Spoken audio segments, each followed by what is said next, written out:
అధికారం కోల్పోయినప్పటి నుంచి బీఆర్ఎస్ పరిస్థితి అసలేం బాగోలేదు.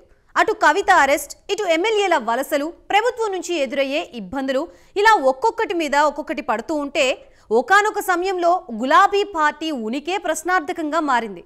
ఇలాంటి సమయంలో బీఆర్ఎస్కు మంచి అస్త్రాన్ని అందించింది కాంగ్రెస్. అదే రుణమాఫీ పథకం. ఈ పథకం ద్వారా రైతులందరికీ రుణమాఫీ చేస్తామని కాంగ్రెస్ ప్రభుత్వం హామీ ఇచ్చింది. దాని ప్రకారమే పథకాన్ని అమలు చేసింది. అయితే చాలా మంది రైతులకి రుణమాఫీ కాలేదు. ఇప్పుడు ఇదే అంశాన్ని కారు పార్టీ హైలైట్ చేయనుంది. రుణమాఫీ కాని రైతులతో కలిసి ప్రభుత్వంపై పోరాటానికి సిద్ధమవుతోంది. మరి ఈ పోరాటంలోనైనా గులాబీ పార్టీ పైచేయి సాధిస్తుందా?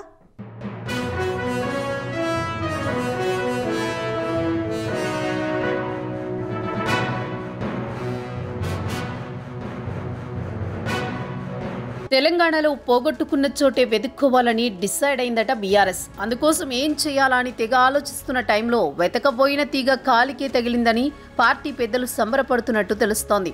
రైతు రుణమాఫీ గులాబీ పార్టీకి ఆశాజ్యోతిలా కనిపిస్తోందని అంటున్నారు. అదేంటి, రుణమాఫీ చేసింది కాంగ్రెస్ సర్కార్ కదా, అది బీఆర్ఎస్ కి ఎలా ఊతమవుతుందన్న డౌట్ రావడం కామన్. కానీ అసలు కిటుకు అక్కడే ఉందంటున్నాయి తెలంగాణ భవన్ వర్గాలు. రాష్ట్ర సాధన సమయంలో బీఆర్ఎస్ ఏ మీటింగ్ పెట్టినా ప్రత్యేక తెలంగాణని లక్ష్యంగా ఉండేది. జనం కూడా కన్విన్స్ అయ్యేవాళ్లు. కానీ 10 ఏళ్లు అధికారం తర్వాత పార్టీ రీతి మారిపోయిందన్న వాదన ఉంది పొలిటికల్ సర్కిల్స్లో. అందుకే మంచి కాజ్ కోసం ఎదురు చూస్తున్న టైంలో రుణమాఫీ అంశం దొరికిందని అంటున్నారు.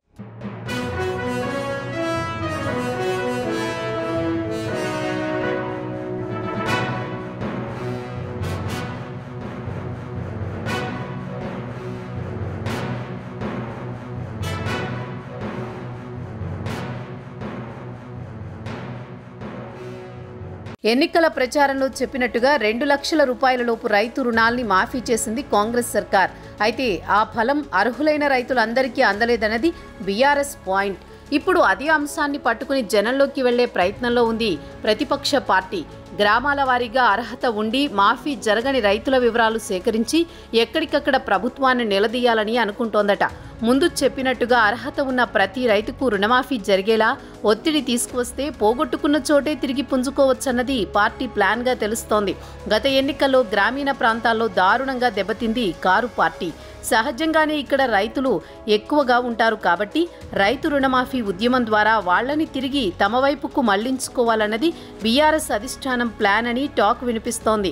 దాని ద్వారా ఇచ్చిన హామీని కాంగ్రెస్ సర్కార్ నిలబెట్టుకోలేకపోతే రైతుల తరపున తామే పోరాడి ఇప్పించామన్న ఇమేజ్ తెచ్చుకోవాలన్న ప్లాన్ ఉందట.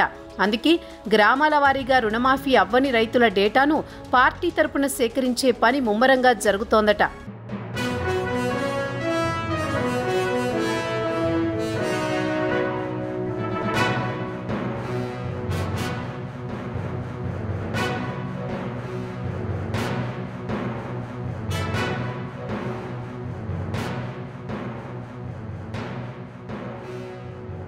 ఈ క్రమంలో మాఫీ అవ్వని రైతులందరినీ ఏకం చేసే పని మొదలవబోతున్నట్లు తెలుస్తోంది. ఒక్క దెబ్బకు 2 పిట్టలు అన్నట్టు తాము జనాల్లోకి వెళ్లడానికి ఒక అంశం దొరికింది.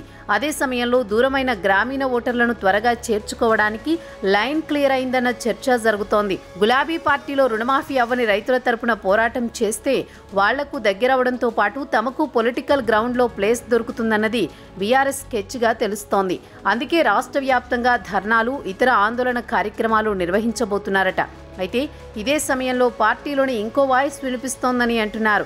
రుణమాఫీ విషయంలో అప్పుడే తొందరపడ్డం ఎందుకు, కొన్నాళ్లు ఆగితేనే మంచిదని అంటోందట ఆ వర్గం. ఒకే ఊళ్ళో కొందరికి మాఫీ అయి మరికొందరికి అవ్వకుంటే ఆటోమేటిక్గా రైతుల్లోనే వ్యతిరేకత మొదలవుతుందని, అలాంటప్పుడు ఆ అగ్గికి ఆజ్యం పోస్తే తేలిగ్గా వర్కౌట్ అవుతుందని ఇప్పటి నుంచే మనం ఇంతలా చించుకోవడం ఎందుకన్నది కొందరు సీనియర్స్ అభిప్రాయంగా తెలుస్తోంది. కానీ బీఆర్ఎస్ లోనే మరో వర్గం అభిప్రాయం మాత్రం దొరికిన ఛాన్స్ ని వదులుకోవద్దన్నట్టుగా ఉందంటున్నారు.